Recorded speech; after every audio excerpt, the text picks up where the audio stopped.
तैवानमध्ये बातमी सांगत असताना 7.4 तीव्रतेचा शक्तिशाली भूकंप झाला आणि सर्व स्टुडिओ हलू लागला।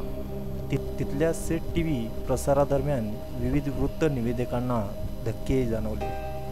स्टुडिओतील टांगलेले लाईट्स आणि इतर उपकरणं धक्क्याने खाली पडू लागली। अनेक व्हिडिओ आता समोर येत आहेत। इमारती कोसळल्यामुळे बचावकार्य अजूनही सुरू आहे।